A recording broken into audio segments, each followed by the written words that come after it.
नमस्कार मित्रों, मैं सिद्धार्थ हिंदी ज्ञान सहायता से नीरज सर। आप सब हिंदी प्रकरण में लिंग पढ़ रहे थे।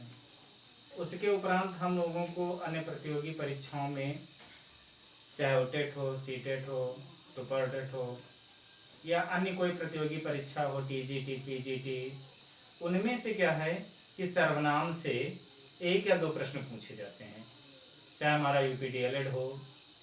तो इन सभी प्रतियोगी परीक्षाओं या एकेडमिक परीक्षाओं में क्या होता है कि सर्वनाम प्रकरण से एक या दो प्रश्न अवश्य पूछे जाते हैं। तो सबसे पहले हम ये जानते हैं कि सर्वनाम क्या है। सर्वनाम की परिभाषा जानते हैं और इसके भेद जानेंगे और फिर उदाहरण के साथ इसकी व्याख्या को स्पष्ट करेंगे। तो सबसे पहले हम देखते हैं कि सर्वनाम क्या है। सर्वनाम कि इसकी परिभाषा क्या है। कामता प्रसाद गुरु जो हिंदी व्याकरण शास्त्र के प्रकांड विद्वान है, या कह सकते हैं हिंदी व्याकरण के जो प्रकांड विद्वान है कामता प्रसाद गुरु, उन्होंने एक परिभाषा दी सर्वनाम की। उन्होंने परिभाषा में क्या लिखा? परिभाषा लिखा सर्वनाम क्या है? वे विकारी शब्द हैं। सर्वनाम क्या कहा? सर्वनाम वे विकारी शब्द हैं जो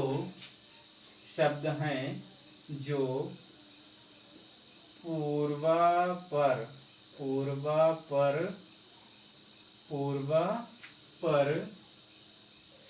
क्या, फिर से एक बार देख लेते हैं। सर्वनाम वे विकारी शब्द हैं जो पूर्वापर संबंध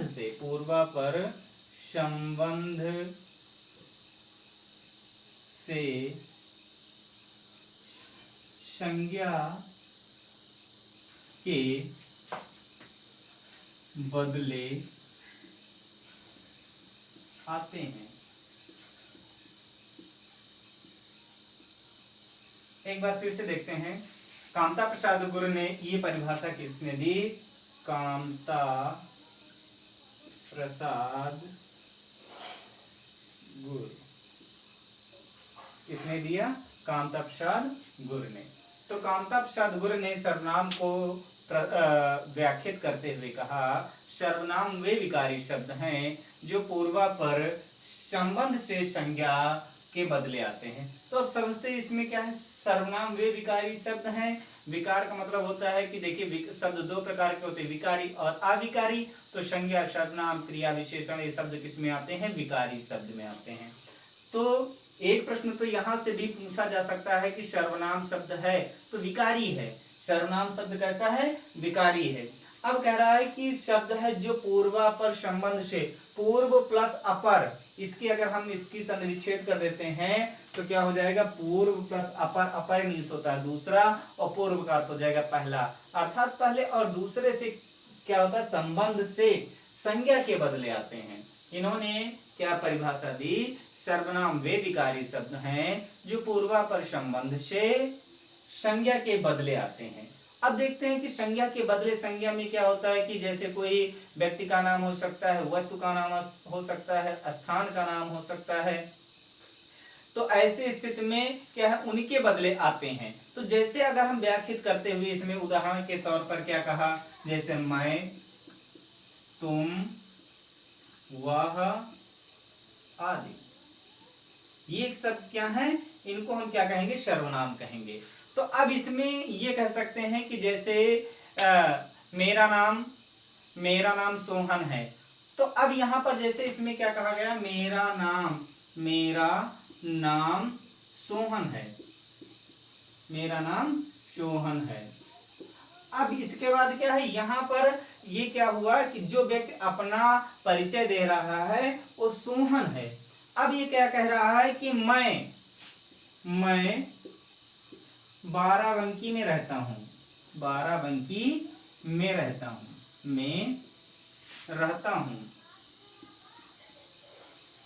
अब इसमें देखिएगा, ये जो मैं शब्द है, अब इसमें क्या है, मेरा नाम सोहन है, सोहन नाम का व्यक्ति अपना परिचय देते हुए कह रहा मेरा नाम सोहन है। अब इसमें आप ऊपर देखेंगे सर्वनाम वे विकारी शब्द हैं जो पूर्वापर संबंध से संज्ञा के बदले आते हैं। तो यहाँ पर सोहन क्या है, सोहन क्या है, संज्ञा। सोहन क्या है, संज्ञा है, क्योंकि किसी वस्तु, व्यक्ति, स्थान के नाम को क्या कहते हैं, संज्ञा कहते हैं, तो ये व्यक्ति का नाम है। अब कहा कि इसके पूर्वापर संबंध से, पूर्व और अपर पूर्व मीन्स पहले और अपर मीन्स बाद के। तो अब यानी पूर्व में क्या है, सोहन है, अपर में बाद, अपर में क्या है, बाराबंकी। तो बाराबंकी में कौन रहता है, तो सोहन रहता है। सोहन के स्थान पर कौन सर्वनाम प्रयोग किया गया, वो कह रहा मैं कर किया गया। तो ऐसी स्थिति में ये जो शब्द होगा वो होगा क्या, सर्वनाम होगा। अगर हम बात करें जैसे लड़के का, अगर हम कहें कि लड़का, तो लड़का क्या कर रहा है, लड़का कर रहा है उस प्रश्न से केवल लड़के की जाति का बोध हो रहा है, ना कि सड़क पेड़ पौधे का बोध नहीं हो रहा है। लेकिन ये क्या कर रहे हैं, जैसे मैं, तुम, वह, वे, आप, ठीक है, ये सब क्या है, सर्वनाम है। लेकिन ये क्या कर रहा है कि जैसे वह अगर प्रयोग कर रहा है तो ये निश्चय नहीं है कि सोहन के लिए ही प्रयोग किया जा रहा है, वो मोहन के लिए भी हो सकता है, किसी स्थान के लिए हो सकता है, किसी वस्तु के लिए हो सकता है, ठीक है। तो ऐसी स्थिति में ये हम कह सकते हैं कि सर्वनाम शब्द जो होते हैं और किसके संबंध रखते हैं, पूर्व संबंध किसी सर्वनाम से रखेंगे और उनसे के क्या है, संज्ञा के बदले पर आ जाते हैं, उनको क्या कहा जाता है, सर्वनाम कहा जाता है। तो आशा है ये आप लोग समझ लिए होंगे। आगे इसको स्पष्ट करते हैं। तो इसमें अब हम कह रहे हैं कि सर्वनाम ये हो गया। अब इसके भेद कह रहे हैं कि सर्वनाम के भेद क्या हो जाएगा, सर्वनाम के भेद, सर्वनाम के भेद, सर्वनाम के भेद। अब क्या है, सर्वनाम के भेद की अगर हम बात करें तो सर्वनाम के भेद हिंदी में कितने होते हैं, हिंदी में सर्वनाम के 11 भेद होते हैं। कितने, 11 भेद होते हैं, भेद होते हैं, 11 भेद होते हैं। अब क्या कहा गया, सर्वनाम के भेद कितने होते हैं, हिंदी में सर्वनाम के कितने भेद होते हैं, 11 भेद होते हैं, 11 भेद होते हैं। और कहीं कहीं पर ये क्या कहा जाता है, यहाँ पर ये होता है कि हिंदी में सर्वनाम 11 होते हैं। अब कुछ विद्वान कह रहे हैं नहीं 11 भेद होते हैं, और कुछ कहते हैं नहीं 11 होते हैं। तो यहाँ पर क्या करते हैं कि भेद को हटा देते हैं और कहते हैं हिंदी में सर्वनाम 11 होते हैं। और उन्होंने क्या कहा कि जो इक्के होता का नहीं, हिंदी में सर्वनाम 11 होते हैं। तो उनके अनुसार अगर हम बात करें, जैसे मैं, तुम, आप, सो, जो, कुछ, कौन, क्या हुआ, मैं, तुम, आप, सो, जो, कुछ, कौन। और इसके साथ उन्होंने क्या बताया, क्या, कोई, क्या, कोई, क्या बताया, मैं, तुम, आप, सो, जो, कुछ, कौन, क्या, कोई। और इसके साथ इन्होंने क्या बताया, यह, वह। अब देखते हैं कितने हो गए, 1 2 3 4 5 6 7 8 9 10 11। तो इन्होंने क्या बताया कि मैं, तुम, आप, सो, जो, कुछ, कौन, क्या, कोई, यह, वह, ये क्या है, इन्होंने बताया कि सर्वनाम हिंदी में 11 होते हैं। अब हम बात करते हैं कि सर्वनाम के भेद क्या होते हैं। मुख्य रूप से सर्वनाम के जो भेद होते हैं वो 6 होते हैं, सर्वनाम के भेद। अब देख लेते हैं एक चार्ट के द्वारा, क्या हो जाएगा, सर्वनाम के भेद। तो सर्वनाम है, इसके भेद कितने हो जाएंगे, 6। क्या है, इस सर्वनाम के भेद, सर्वनाम के भेद,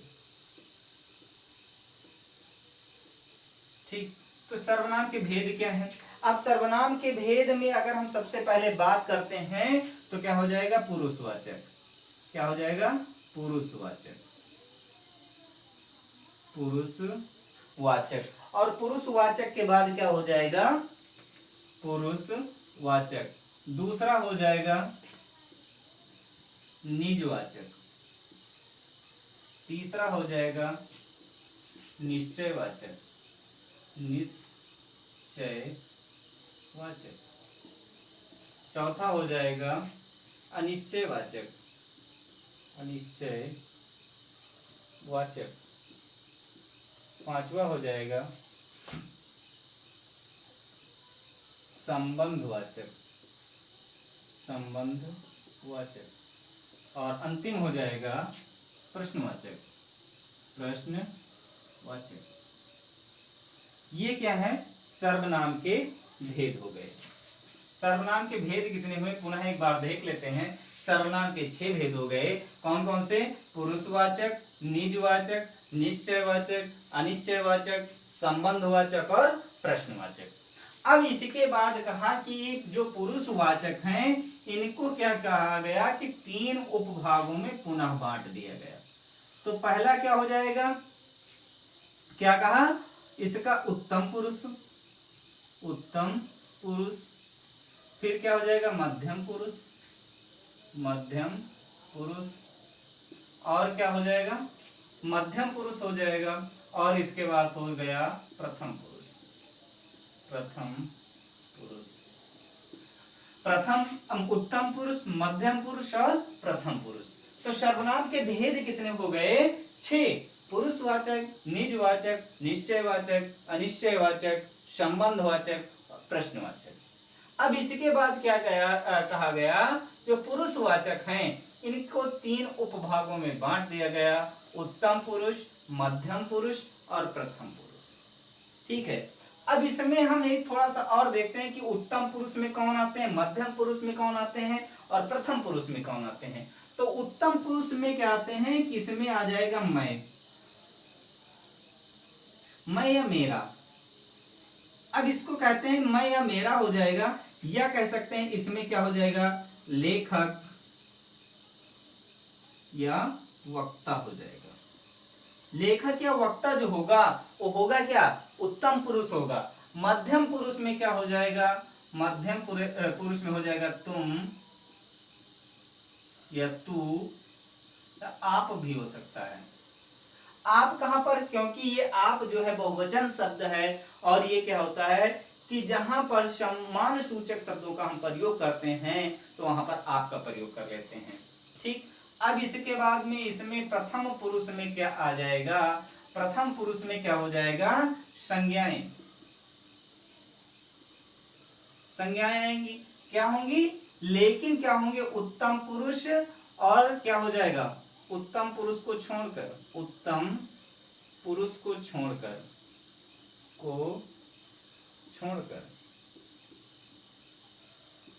ठीक, उत्तम पुरुष को छोड़कर जो संज्ञाएं होंगी वो क्या हो जाएंगी? उत्तम पुरुष में आएंगी। अब उत्तम पुरुष में क्या हो गया? उत्तम पुरुष में क्या हो जाएगा? इसके साथ क्या हो जाएगा? श्रोता हो जाएगा। श्रोता हो जाएगा। अब श्रोता जो होगा वो होगा किसमें? प्रथम पुरुष में हो जाएगा। क्योंकि देखिए, जैसे अब एक छोटा सा उदाहरण की बात की जाए तो हम इसी प्रकरण से उदाहरण देते हैं। जैसे मैं बोल रहा हूं तो मैं किस पुरुष में हो जाऊंगा? उत्तम पुरुष में। क्योंकि वक्ता अर्थात बोलने वाला, अगर आप बोलना शुरू कर दें, आप अपनी कक्षा में पढ़ाना शुरू कर दें, आप उत्तम पुरुष में हो जाएंगे। यहां पर जो बोलने वाला होगा वो होगा क्या? उत्तम पुरुष में। ठीक। इसके बाद क्या हो जाएगा? तुम या तू या आप। कहने का तात्पर्य है कि जो मध्यम पुरुष में होगा, जिस विषय पर प्रकरण या जिसके विषय में हम बात कर रहे होंगे वो क्या हो जाएगा? मध्यम पुरुष। इसमें क्या हो जाएगा? जिस विषय में बात हो, जिसके विषय में बात हो, जिसके विषय में बात हो। अब दूसरे शब्दों में कहते हैं श्रोता। श्रोता का अर्थ होता है सुनने वाला या जिससे हम बात कर रहे हूं। तो अब यहां पर हम वक्ता के रूप में मैं हूं तो मैं क्या हो जाऊंगा? उत्तम पुरुष में। अभी किसके विषय में मैं बात कर रहा हूं? तो सर्वनाम के विषय में बात कर रहा हूं, तो सर्वनाम क्या हो जाएगा? मध्यम पुरुष। बात मैं किससे कर रहा हूं? आप लोगों से कर रहा हूं, तो आप लोग क्या हो जाएंगे? श्रोता हो जाएंगे। तो ऐसे स्थिति में आप प्रथम पुरुष में हो जाएंगे। फिर आपके मन में एक प्रश्न आता है, क्या बोलने वाला उत्तम होता है? बोलने वाला उत्तम होता, तो हम गुणों की मैं बात नहीं कर रहा हूं, क्योंकि यहां पर व्याकरण शास्त्र में उत्तम पुरुष की कहने का तात्पर्य यह नहीं कि जो अच्छे गुणों वाला पुरुष होगा वही उत्तम होगा। नहीं, अब क्या श्रोता अच्छे गुण नहीं हो सकते हैं, या प्रकरण में अच्छे गुण या मध्यम पुरुष में अच्छे गुण नहीं हो सकते हैं? सब में हो सकते हैं, सब में उत्तम गुण हो सकते हैं, लेकिन यहाँ पर व्याकरण शास्त्र के अनुसार इसकी व्याख्या की जा रही है कि जो वक्ता होगा वो उत्तम पुरुष का होगा। प्रकरण यानी जिससे हम बात कर रहे होंगे वो क्या हो जाएगा? प्रथम पुरुष हो जाएगा। जिसके विषय में बात कर रहे हैं वो मध्यम पुरुष में हो जाएगा। तो इस बात पर हमें ध्यान रखना है, कभी भी ये भ्रमित न हो कि केवल जो बोलने वाला होता है वही उत्तम होता। नहीं, बोलने वाला भी उत्तम होता है, सुनने वाला भी उत्तम होता है, उसके गुण होते, क्योंकि वो उत्तम श्रोता होगा, उत्तम प्रकरण होगा। लेकिन ये जब हम व्याकरण शास्त्र की बात करेंगे तो वहां पर जो वक्ता या लेखक होगा वो होगा क्या? उत्तम पुरुष में, प्रकरण हमारा मध्यम पुरुष में, और प्रथम पुरुष में श्रोता हो जाएंगे, या जिसके विषय जिससे हम वार्तालाप कर रहे हैं। ये हो गया। अब आगे हम एक एक पुरुष की क्या करेंगे? व्याख्या कर लेंगे और स्पष्ट हो जाएगा भी। तो हम लोग देखते हैं कि सबसे पहले अब हम पुरुष में क्या बात कर रहे हैं कि पुरुषवाचक सर्वनाम। तो क्या हो जाएगा? पुरुषवाचक सर्वनाम, पुरुषवाचक सर्वनाम, जो पुरुषवाचक सर्वनाम। अब पुरुषवाचक सर्वनाम है क्या? अब देखिए, जैसे यहां पर ये क्या कह रहा है? पुरुषवाचक। तो पुरुषवाचक, अब यहां पर कहते हैं जिस सर्वनाम में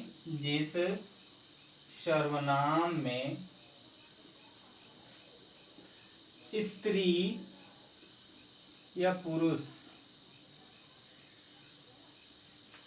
संज्ञाओं, जिस सर्वनाम में स्त्री या पुरुष संज्ञाएं बदल जाती हैं या बदल कर सर्वनाम हो जाती हैं, सर्वनाम हो जाती हैं,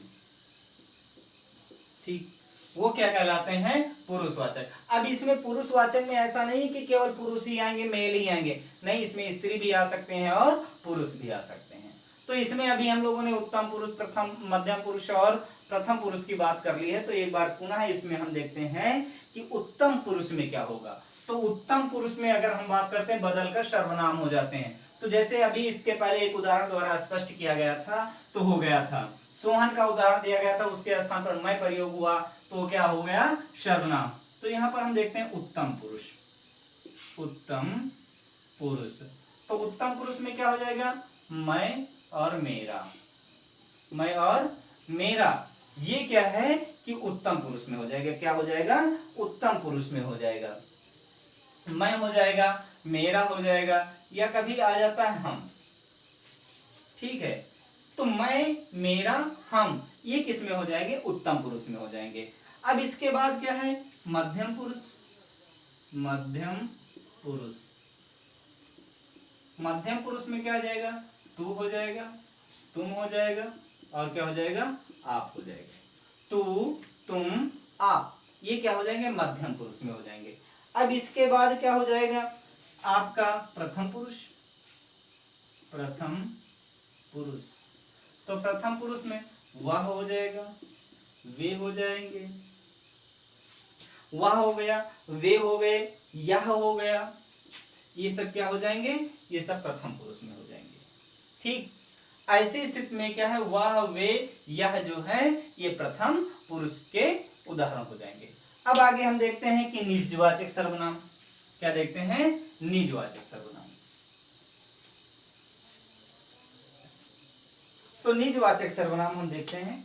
निजवाचक सर्वनाम, निजवाचक सर्वनाम।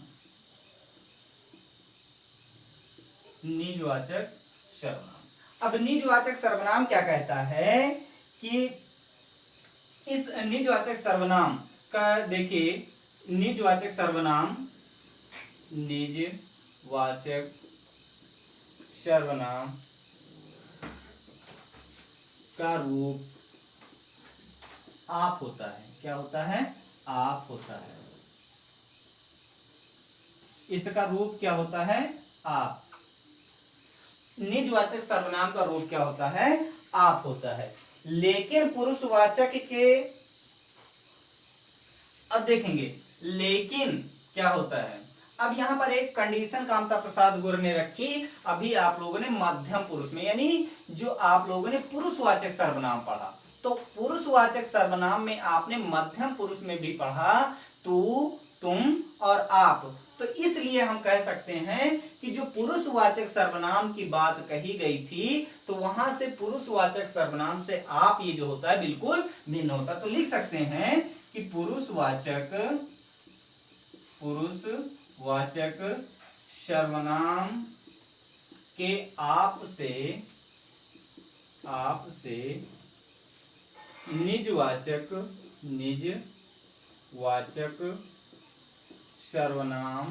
निजवाचक सर्वनाम का आप जो है ये क्या होता है? भिन्न होता है। भिन्न होता है।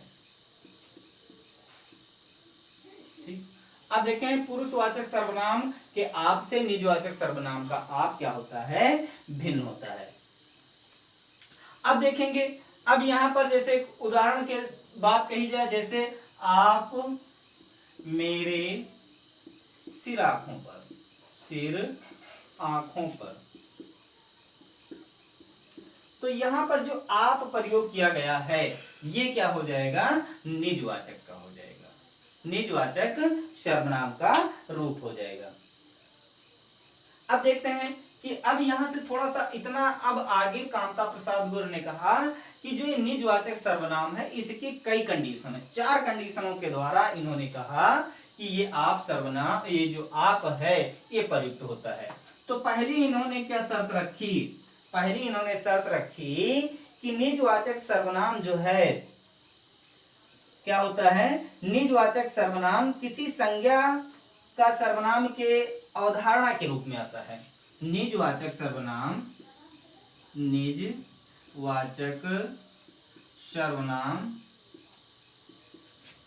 संज्ञा की अवधारणा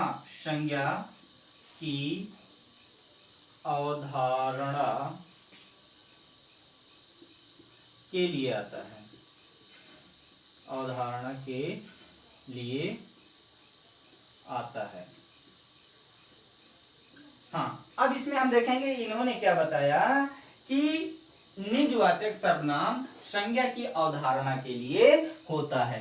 तो इसमें अब ये हम कह सकते हैं, इसका उदाहरण क्या हो जाएगा? निजवाचक सर्वनाम संज्ञा की अवधारणा के लिए आता है। जैसे मैं, आप वहीं से आए हैं,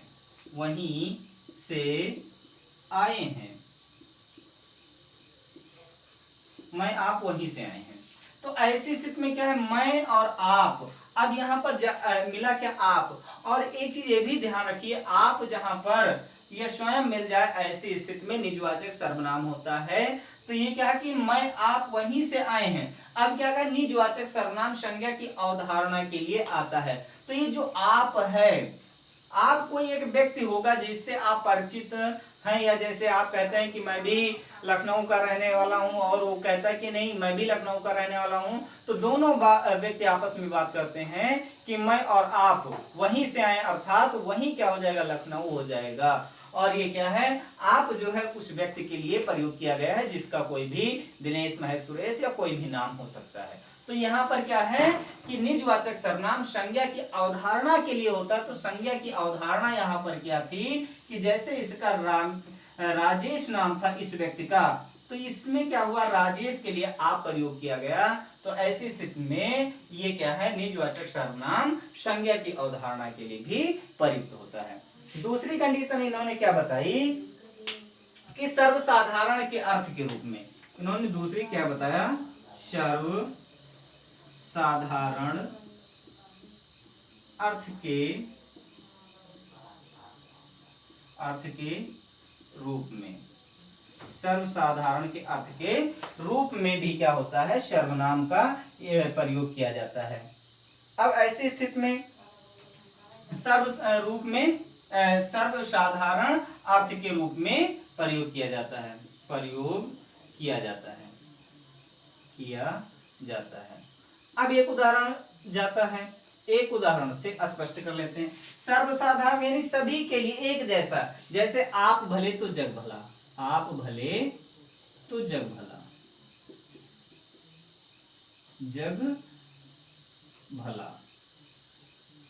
अब ऐसी कंडीशन में देखते हैं, आप भले तो जग भला, ये क्या कह रहा है, सर्वसाधारण अर्थ के रूप में प्रयोग किया जा रहा है। आप यानी सर्वसाधारण यानी सभी लोगों के लिए कहा जा रहा है। आप भले यानी हम अच्छे होंगे, तभी हमें अपनी दृष्टि में इस संसार के सभी व्यक्ति अच्छे दिखेंगे। यदि हमारे अंदर किसी भी प्रकार का दुर्गुण है तो हर व्यक्ति में हमको दुर्गुण ही दिखाई देगा। अगर हम सज्जन हैं तो हर व्यक्ति में सज्जनता ही हमको दिखेगी। तो इस तरह से आप भले तो जग भला कहने का मतलब एक कहावत भी है, और साथ में क्या है, यहाँ पर आप का प्रयोग हुआ है। तो ऐसी स्थिति में ये निजवाचक सर्वनाम का उदाहरण भी हो सकता है। तो ये क्यों यहाँ पर आप जो है ये सर्वसाधारण के अर्थ में प्रयुक्त हो रहा है। अगली कंडीशन पर क्या बताया,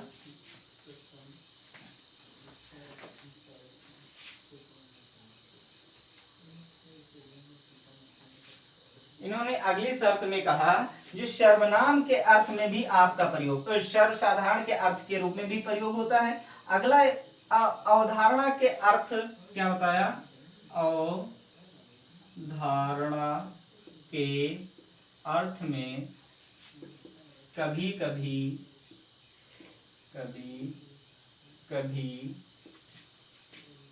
आपका प्रयोग होता है, कभी कभी आप का प्रयोग होता है। अब क्या, अवधारणा के अर्थ में कभी कभी आपका प्रयोग होता है। तो ऐसी स्थिति में ये हम कह सकते हैं, मैं आया, आप चलते बने। तो ऐसी स्थिति में क्या है, अवधारणा के अर्थ में कभी कभी आपका प्रयोग होता है। तो मैं आया, यहाँ पर क्या, आप चलते बने। तो ऐसी कोई कंडीशन रही होगी कि जिससे ये व्यक्ति जो आप है यानी कोई दूसरा व्यक्ति था, उस दोनों व्यक्ति आमने सामने बात नहीं करना चाह रहे थे। तो ऐसी स्थिति में अवधारणा के अर्थ में कभी कभी आपका प्रयोग होता है। तो इन कंडीशनों पर कामता प्रसाद गुरु ने बताया कि आपका प्रयोग होता है। अब आगे हम देखते हैं निश्चयवाचक। क्या देखते हैं, निश्चयवाचक। तो निश्चयवाचक क्या हो जाएगा, निश्चयवाचक सर्वनाम, निश्चयवाचक सर्वनाम क्या है। अब देखिए ये निश्चयवाचक सर्वनाम क्या है, ऐसा नहीं है कि ये निश्चयवाचक जो सर्वनाम है वो किसी व्यक्ति या वस्तु की स्थिति को निश्चित करने के लिए होता है। नहीं, निश्चय का मतलब होता है किसी वस्तु के पास या दूर होने का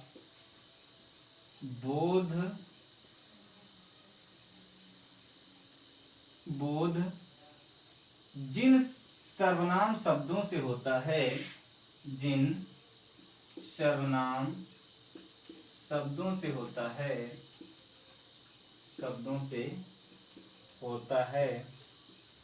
वहां पर क्या होता है, वहां पर निश्चयवाचक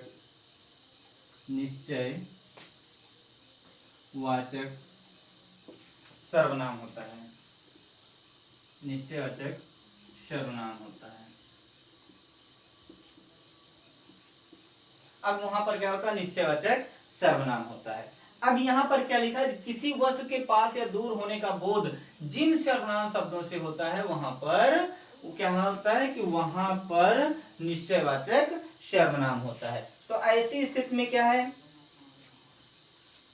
अब यहां पर हम देख लेते हैं कि जिन किसी वस्तु के पास या दूर होने का बोध जिन सर्वनाम शब्दों से होता है वहां पर क्या होता है कि निश्चयवाचक सर्वनाम होता है। जैसे यहां पर कोई नहीं आया, कोई नहीं आया, नहीं आया।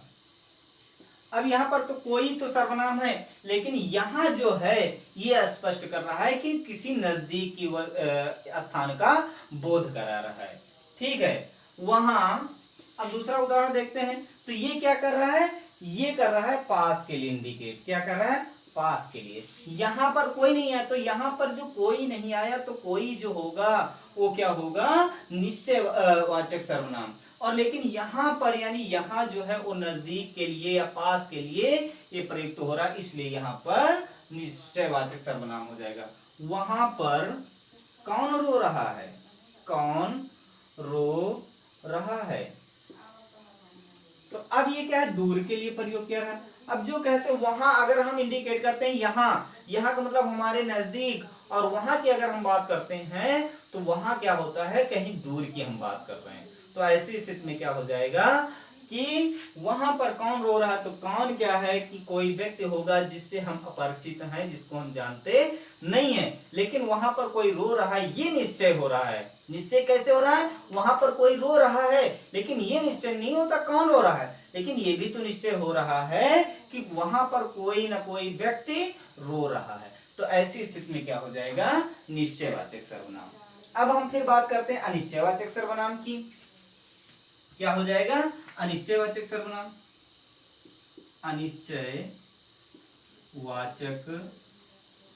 सर्वनाम। अब देखिए इसके नाम के विपरीत बिल्कुल मत जाइएगा कि जिस वस्तु के पास या दूर होने का बोध जिन शब्दों से होता है वहां पर निश्चयवाचक सर्वनाम होता है। हम कहें अनिश्चयवाचक तो कह देंगे नहीं, जिससे दूर और पास होने का बोध नहीं होता है वो अनिश्चयवाचक सर्वनाम हो जाएंगे। तो अनिश्चयवाचक सर्वनाम क्या होते हैं, तो अनिश्चयवाचक जिन सर्वनाम शब्दों से सर्वनाम शब्दों से किसी वस्तु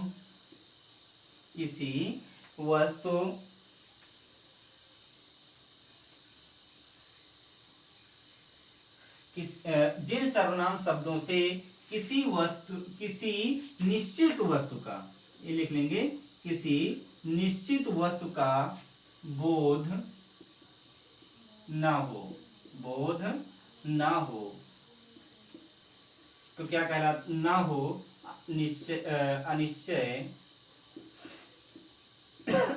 अनिश्चय वाचक सर्वनाम कहलाता है, अनिश्चयवाचक सर्वनाम कहलाता है।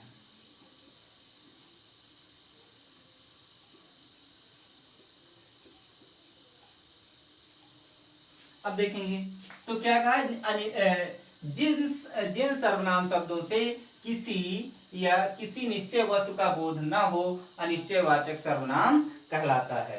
तो जैसे अनिश्चयवाचक सर्वनाम में है कि हम एक उदाहरण दे रहे हैं, ऐसा ना हो कोई आ जाए, कोई आ जाए, तो ऐसा ना हो कोई आ जाए, तो ऐसी स्थिति में कोई जो है वो क्या है, किसी वस्तु के लिए उसमें संज्ञा प्रकरण में बताया गया था, किसी वस्तु का अगर वर्णन किया जाए तो गुण, धर्म, दशा, स्थिति की बात करते हैं। तो यहां पर क्या हो जाएगा, कोई ना आ जाए, तो कोई क्या होगा, कोई व्यक्ति आ सकता है। तो ऐसी स्थिति में ये निश्चय नहीं है कि कौन व्यक्ति आ जाएगा। ठीक है, यदि कोई व्यक्ति हम कोई जल्दबाजी में कार्य करते हैं, या कोई व्यक्ति जैसे एक चोर व्यक्ति होता है, वो कोई चोरी करता है तो कहता है जल्दी से हम काम करें, नहीं ऐसा ना कोई आ जाए, तो कोई के लिए कोई भी रास्ते चलने वाला या कोई गांव का, कोई शहर का, कोई ग्रामीण का, ग्रामीण अंचल का कोई व्यक्ति आ सकता है। तो ऐसी स्थिति में हम क्या कह सकते हैं, अनिश्चयवाचक सर्वनाम। ठीक है, आगे हम देखते हैं संबंधवाचक।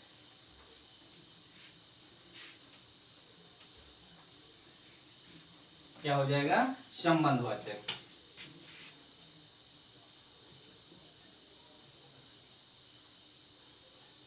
संबंधवाचक सर्वनाम। अब नाम हमारा क्या है इसका, इस सर्वनाम का पास संबंधवाचक, ठीक है। तो जिन सर्वनाम शब्दों से किसी दूसरे सर्वनाम से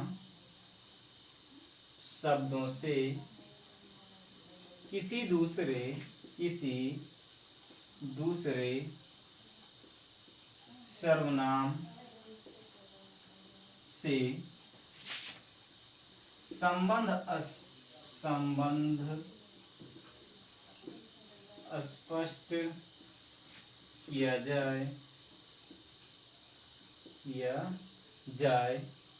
संबंधवाचक सर्वनाम, जिन सर्वनाम शब्दों से किसी दूसरे सर्वनाम से संबंध स्पष्ट किया जाए, संबंधवाचक सर्वनाम कहलाता है। सर्वनाम कहलाता है।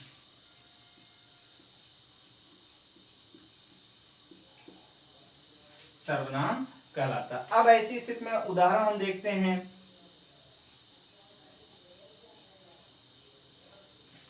वह जो पढ़ रहा है कौन है, या वह जो पढ़ रहा है वह कौन है, वह कौन है। अब देखेंगे यहां पर क्या है कि जो पढ़ रहा है, वह जो पढ़ रहा है वह कौन है। तो यहां पर क्या हो रहा है कि जो व्यक्ति पढ़ रहा है वह कौन है, अर्थात एक व्यक्ति है जो दूसरे व्यक्ति से परिचित नहीं है। तो एक संकेत में तीसरे व्यक्ति से पढ़ रहा है, वो जो पढ़ रहा है वो कौन है, वह जा रहा है कौन है। तो ऐसी स्थिति में यह हुआ जो सो रहा है कौन है। तो ऐसी स्थिति में क्या हो जाएगा? संबंधवाचक। अब अगला क्या हो जाएगा हमारा? प्रश्नवाचक। प्रश्नवाचक सर्वनाम। प्रश्नवाचक सर्वनाम। तो प्रश्नवाचक सर्वनाम में क्या है? जिन सर्वनाम की सहायता से या जिस सर्वनाम की सहायता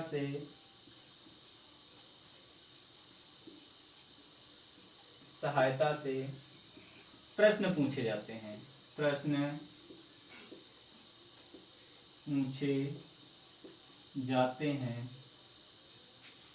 सर्वनाम से क्या है? प्रश्न पूछे जाते हैं। तो क्या कहलाता है?